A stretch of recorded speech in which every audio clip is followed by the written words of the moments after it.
தமிழகமெங்கும் கிளைகள் கொண்ட அண்ணமால் institute of hotel management and hospital management படிப்பில் சேர்வதற்கான அட்மிஷன் நடைபெறுகிறது. சுமன் கவி சார், திமுக தங்கள் தோல்வியிலிருந்து என்ன நம்ம கற்றுக்கணும் அப்படிங்கிறதும் அடுத்து எப்படி ஆட்சி அமைக்கணும் அது சார்ந்து இல்லாமல் தங்களை விட்டு சென்ற கட்சிகளையே தொடர்ந்து விமர்சனம் செஞ்சுட்டு இருக்காங்களே சார்? இல்லை, தொடர்ந்துலாம் விமர்சிக்கலைங்க அவர்கள். அதாவது ஒரு பொதுவாக ஒரு கட்சி கூட்டணியிலிருந்து வேறொரு கட்சிக்கு போகிறது இயல்பு, அதை பற்றிலாம் எல்லாரும் பேசிட்டாங்க. தேர்தலுக்கு பிந்தைய கூட்டணி அமைச்சுக்கிட்டு அதையும் கூட பேசியாச்சு. அதுக்கு உரிமை இருக்குதா? அதை திமுக தலைவர் ஸ்டாலின் அவர்களே சொல்லியாச்சு. ஆமாம், அவரவர்களுக்கு முடிவெடுக்கிறதுக்கு உரிமை இருக்குது. அவர்களுக்கு உரிமை இருக்குது அப்படின்னு சொல்லும்போது, அப்படி பிரிந்து செல்கிற போது உள்ள கூட்டணியில் இருந்தவர்கள் எந்த விதத்தில் போனாங்க அப்படிங்கிறத விமர்சிக்கிறதுலையோ அதில் ஆதங்கப்படுவதற்கோ இந்த கட்சிக்கு, அதாவது திமுகவுக்கு உரிமை இருக்கா? அதுவும் உரிமை இருக்குது. இப்போ விசிகாவோ அல்லது ஐயுஎம்எல்லோ மற்றவர்களோ சிபிஎம்மோ திமுக தலைவரை பார்த்துட்டு ஒரு கூட்டணி நிமித்தமாக ஒரு அன்பு, என்ன சொல்ல, ஒரு வகையில் நம்ம எல்லாம் ஒன்றா இருந்தோம், இப்போ ஒரு சந்தர்ப்பம் வந்திருக்குது, நம்ம பிரிஞ்சு போக வேண்டிய தேவை வந்திருக்குது அப்படின்னு சொல்லிட்டு போகிறாங்க. அதில் கூட ஒரு நியாயம் இருக்குது, ஒரு நாகரிகம் இருக்குது. ஆனால் திரு ராகுல் காந்தி அவர்கள் நடந்துகிட்டதில் என்ன முறை இருக்குது? இதில் என்ன? இதில் அப்பட்டமாக முதுகில் குத்தியது கட்டப்பன் வேலை தான். நீங்கள் பாகுபலியை முதுகில் குத்தின சீனை அப்படியே வச்சுக்கோங்க. அது எக்ஸாக்டாக இங்கே ஸ்டாலினோட முதுகில் குத்துனது தான். நீங்கள் எந்த விதத்தில் அந்த சீனு அதே தான். இங்கே ஸ்டாலின் நிற்கிறாரு, இந்த பக்கம் இவர் ராகுல் காந்தி நிற்கிறார். இந்த சீனை அப்படியே வச்சுக்காங்க. ஏன்னா ஒரு இடத்துல தான் சார் நான் பேசுகிறேன். நீங்கள் பேசும்போது நீங்கள் பட்டிமன்றம் நடத்துனீங்க சார், நான் ஒரு வார்த்தை குறுக்கிடலை. உங்க பட்டிமன்றத்தை முழுசா கேட்டேன். பேசுறீங்க. நான் கை தூக்குறது உரிமை சார், அவர் கூப்பிடுறது என் உரிமை. நான் உங்களை குறுக்க பேசவே இல்லை. ஸோ நீங்க சிங்காநல்லூர்ல 2024 உங்களுக்கு தேவைன்னு சொல்லும் போது பேரிகேடரை எகிரி குதிச்சு பக்கத்துல ஸ்வீட் கடையில போய் நின்று ஸ்வீட் வாங்குறீங்க, ரீல்ஸ் எடுக்கிறீங்க. இன்னைக்கு விஜய் என்ன ஆட்சி நடத்துறாதோ அதுக்கு முன்னோடியே நீங்க தான் சொல்லுவேன். ரீல்ஸ் எடுக்கிறீங்க, பக்கத்துல கடைக்காரர்கிட்ட கேட்கிறாரு, யாரு சார் நீங்க யாருக்கு கொடுக்க போறீங்க? My brother. யாரு? ஸ்டாலின். இது சரி 2026 தான் அப்படின்னு இந்த முறை நீங்க பேச வந்தீங்க இல்லையா? அதாவது 2 இடத்துல பேசுனீங்க இல்லையா? இங்க திருவள்ளூர், அங்க 2-3 இடத்துல பேசுனீங்க. பேசுற இடத்துல என்ன சொன்னீங்க? நான் காஷ்மீருக்கு போகும்போது, என்னோட சொந்த ஊருக்கு போகும்போது எப்படி ஒரு ஃபீல் பண்ணுவனோ அதே மாதிரி இந்த ஊருக்கு வரும்போது நான் ஃபீல் பண்றேன். அப்படிப்பட்ட நாங்க ஒரு பிணைப்புல இருக்கோம்னு பேசுங்க. அப்போ ஒட்டு மொத்தமாக இந்த கூட்டணிக்கு முதுகுல குத்தி துரோகம் செய்தது எடப்பாடி பழனிசாமி. இந்த எலெக்ஷன் அப்போ எனக்கு முன்னும் பெண்ணுமாக குத்தினார் எடப்பாடி பழனிசாமின்னு சசிகலா சொன்னாங்க இல்லையா? அதை நிரூபித்து நேரடியாக உருவமாக காட்டிட்டாரு. நீங்க உங்களுக்கு தேவை என்னும் போது அண்ணன் என்பதும் தேவையில்லைன்னு சொல்லும். இன்னைக்கு விமர்சனம் பண்ணிட்டாரு ஆராசா, இது ஒரு ரியாக்ஷன்.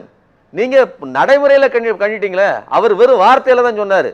இன்னொன்று வார்த்தையிலையுமே அவர் பெண்களை குறித்து பேசிட்டாரு. ஏங்க, கைபிடி நாயகன் தூங்கையிலே அவன் கையை எடுத்து அப்புறம் தன்னில் அயல்வளவில் ஒப்புடன் சென்று பின்வந்து உறங்குவளை எப்படி நம்புவேன் நிறைவாக சியாகம்பனேன்னு இலக்கியத்தில் பட்டினத்தார் எழுதின பாட்டெல்லாம் இருக்குது.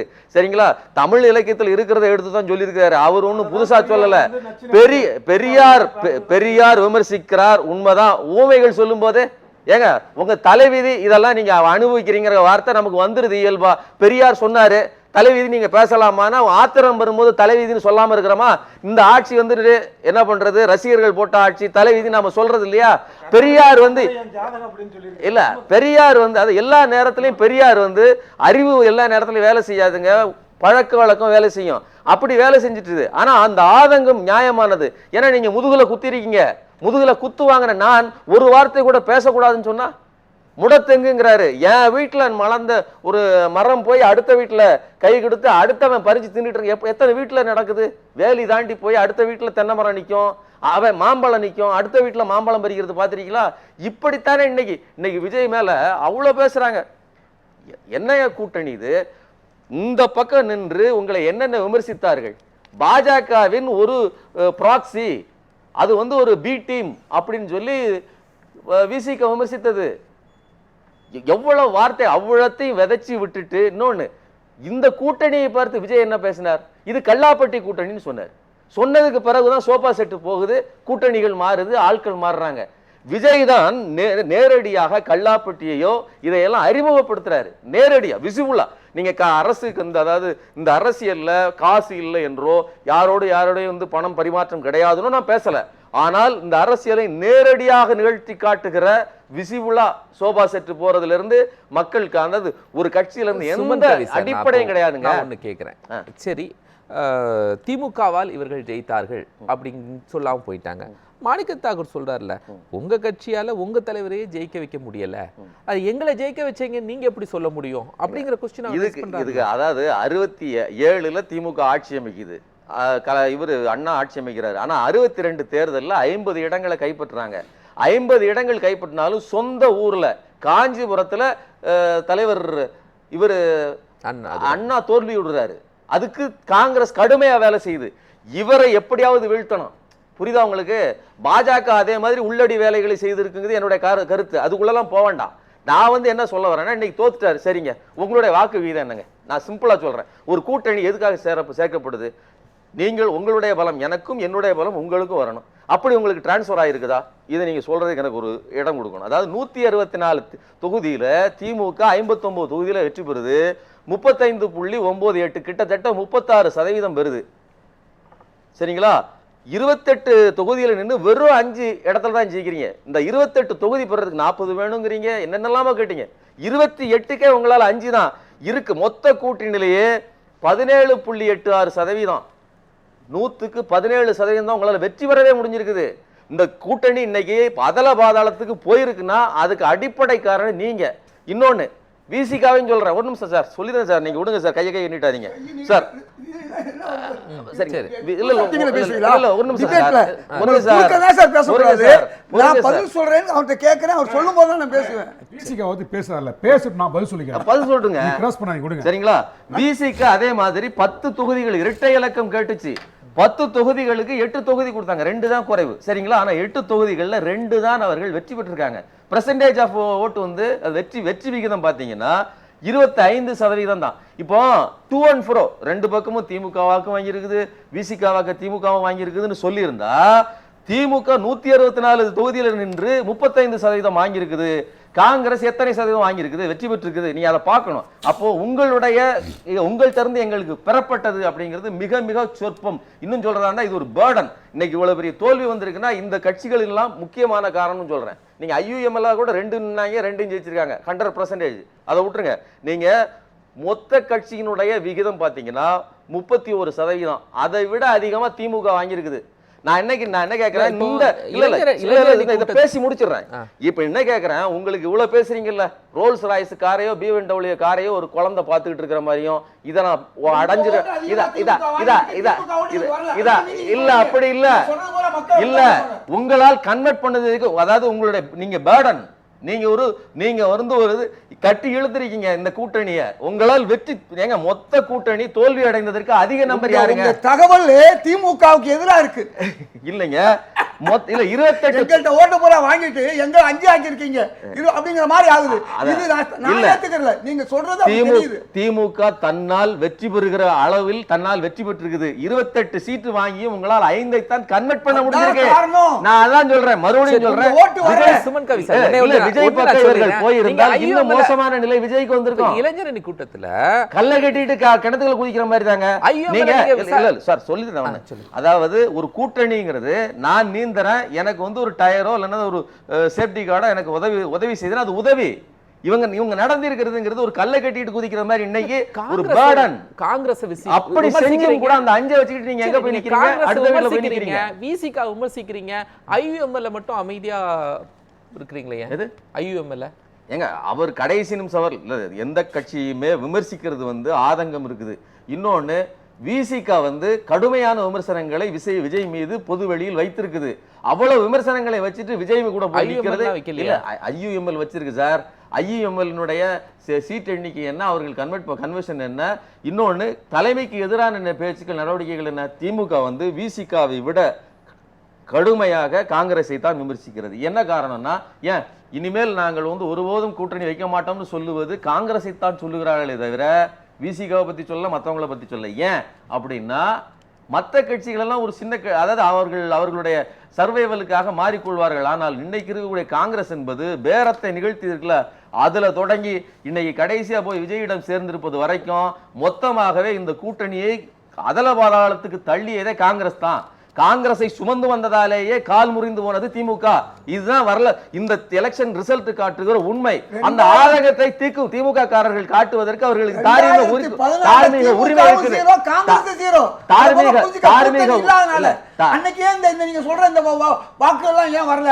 காங்கிரஸ் 0, திமுகவும் 0. 2014 காங்கிரஸ் திமுக வாங்கிய தொகுதிகளில் 28இல் 5 காங்கிரஸ் இல்லாம திமுகவால ஜெயிச்சிட முடியுமா சார்? காங்கிரஸ் இல்லாமல் திமுகவால வெற்றி பெற்ற முடியுமா வர தேர்தல்ல? வெற்றி பெறணும்.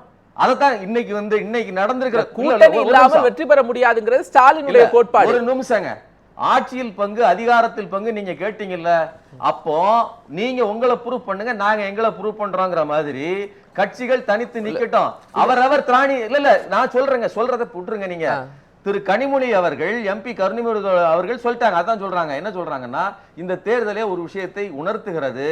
கூட்டணி வைத்து நீங்க பங்கு பெறுறதெல்லாம் விட்டுருங்க, இனிமேல் நீங்க ஜெயிச்சு வாங்க, நாங்கள் தனித்து களங்காண்டுறோம், நீங்க வந்தீங்கன்னா நாங்க அதுக்கப்புறம் பேசிக்கலாம், இதேதான் மெயின்டைன் பண்ணணும்னு சொல்றாங்க. சரிங்களா? இல்லாம செய்ய முடியுமா, இருக்காம செய்ய முடியுமா? நான் சொல்றது டேட்டாவோட சொல்றேன்.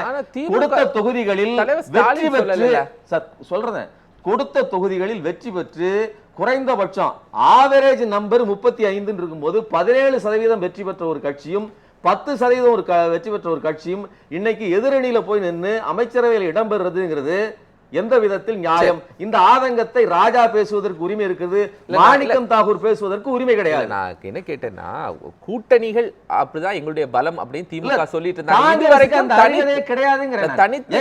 கொடுத்த 28 சீட்ல 5 சீட்டை ஜெயிச்சிட்டு இதை பேசுவதற்கு மாணிக்கம் தாகூருக்கு என்ன தகுதி இருக்கு? பத்தி பேசுறதுக்கு இவர் யாரு? நான் கேக்குறேன், கொடுத்தவர் திமுக தலைவர் 28 இடம் ஏன் கொடுத்தாரு? அவருக்கு யார போய் நீங்க குறை சொல்றீங்க? திமுகவை ஆதரிக்கிற பேர்ல திமுகவை நீங்க கேவலப்படுத்துறீங்க. மாணிக்கத்தாவுக்கு அருகதை இல்லைன்னு சொன்னா அது அருகதைங்கிறீங்க. அதாவது எல்லாருமே இந்த மாதிரி சிலரால தான் இன்னைக்கு திமுக வீழ்ந்து கிடக்குது. தம்பி நீங்க பேசாத நீங்க பேசுறீங்க, அவர்களே பேச மாட்டாங்க. எங்கிருந்தாலும் வாழ்கண்டாரு, அண்ணாதுரை விட்டு பிரிஞ்சாரு, ஈவிகே சம்பத்து என்ன சொன்னாரு? எங்கிருந்தாலும் வாழ்கங்கிறாரு. அண்ணாவை பின்பற்றுவது திமுகவுடைய வழி இல்ல. முதுகுல குத்திட்டு போனவங்களுக்கு நியாயமான ஒரு இதெல்லாம் பண்ண வேண்டிய அவசியம் இல்ல. மாணிக்கம் தாகூருக்கு நாகரிகம் பேச வேண்டிய அவசியமே கிடையாது. அவர் தலைமையே ஜெயிக்கலன்னு பேசுறாரு, எத்தனை பெர்சன்டேஜ் வெற்றி பெற்றிருக்கிறாருன்னு சொல்லிட்டு பேசணும். பனையூர் பாபு சொன்னதையே சொல்லிட்டாங்க, நேரம் குறைவா இருக்கு. 110 இடம் எடுத்திருந்து கூட்டணி கட்சிகள் எதிராக இருந்திருந்தா அதுதான் சார் தவறு. சரி, எதுவுமே வழி இல்லாதப்ப இதுதான் சார் வழி. பனையூர் பாபுடைய நிலைப்பாடெல்லாம் அவர் சொன்ன கருத்துக்கெல்லாம் ஏற்றுக்கொள்கிற அளவுக்கு இது விசிக பலவீனமான இல்லை. அவர் கட்சிக்கு புதியவர், வந்த உடனே வேறு ஒரு காரணங்களுக்காக அவருக்கு போட்டியிடுறதுக்கு வாய்ப்பு கொடுத்தோம். அவர் போகிறதுனால எங்கள் கட்சிக்கு ஒரு கடுகளவு கூட சேதாரம் கிடையாது. அவருடைய கருத்துக்களும் பெருசாக எடுபடாது. இது அண்ணன் இங்கே பேசும்போது சொன்னார். அதனால தான் அது பனையூர் பாபு சொன்னான்றதுக்காக இதை நான் பதில் சொல்லலை. அண்ணன் சோமண்ணன் சொன்னதுக்காக தான் நான் அந்த பதில் சொன்னேன். அடுத்து திமுகவுடைய முழக்கம் என்ன? மத்தியில் கூட்டாட்சி, மாநிலத்தில் சுயாட்சி. திமுகவோட முழக்கம். இன்றைக்கு விசிகாவோட முழக்கம் மத்தியில் கூட்டாட்சி, மாநிலத்திலும் கூட்டாட்சி. அது தாவேக்கா நிறைவேற்றுது, எங்கள் கோரிக்கை நிறைவேற்றுது. இல்லை, ஒரு நிமிஷம். இது நான் ஏற்கனவே போன விவாதத்திலே சொன்னேன். இந்த பிலாசபிக்கல் டேர்முக்கு ஒரு பொருள் இருக்குது. மேலே ஃபெடரலிசம், கீழே அட்டானமஸ் பாடிங்கிறது அதோட பொருள். ஆனால் மத்தியில் கூட்டாட்சி, மாநிலத்தில் சுயாட்சின்னு சொல்வதன் விளைவு என்னன்னா, கீழே ஒரு வலுவான கவர்மெண்ட் இருந்ததுன்னா நீங்கள் மேலே இருக்கக்கூடிய பாஜகவிடமோ அல்லது எந்த ஒரு கவர்மெண்ட்டையோ சண்டையிட்டு பலனை பெற முடியும் அப்படிங்கிறது ஒரு பிராக்டிக்கல். அதனால அந்த பதம் சரியாக பொருந்தும். திமுக கூட்டணியில இருந்து சண்டை போடலையா? சொல்லுங்க சார். மத்தியிலும் கூட்டாட்சி, மத்தியிலும் கூட்டாட்சி சொல்றேன் சார். சண்டை போட்டிருக்கு சார், நான் சொல்லிடுறேன். இல்ல பாஜக தெரிஞ்சோ தெரியாமலோ மறைமுகமா வரக்கூடாதுக்காக நாங்க அந்த நிலைப்பாட்டை எடுத்திருக்கோம். மாநிலத்தில் கூட்டாட்சி இல்ல, இது கூட்டாட்சி தேவைங்க. இல்ல, புரியுங்க, மாநிலத்தில் கூட்டாட்சி புரியுங்க. நான் பேசி முடிச்சிடுறேன். அதாவது இதை ரிவர்ஸ் பண்ணி மாநிலத்தில் கூட்டாட்சி மத்தியில் சுயாட்சின்னு சொல்வதற்கு தான் பாஜக நினைக்கிறது, அல்லது காங்கிரஸ் கூட ஏதாவது அதிபதி விரும்புது, ஏன்னா அதெல்லாம் தேசிய கட்சிகள். ஆனா இதற்கு ரெண்டுக்கும் மத்தியில் ஒரு கிரே ஏரியா தான், ரெண்டு பக்கமும் கூட்டாட்சி. இந்த இடத்துக்கு முதல்ல வாங்கன்னு சொல்லுவதே பாஜக தான். இது வந்து தாவேகாவின் முழக்கம். அது அப்படி இருந்தா தப்பு. ஒரே வரி பேசுறவங்க ஒரே வரி விசிகாவுக்கு திமுகவுக்கு ஒரு பகை மாதிரி பேசிட்டு இருக்காங்க. நாங்க எங்களை குறை சொல்றதுக்கு உங்களுக்கு அதிகாரமே கிடையாதுங்க, எந்த எதுவுமே கிடையாது. ஒரே வரி சார், கேரளாவுல தவறு சார், நீங்க சொல்றது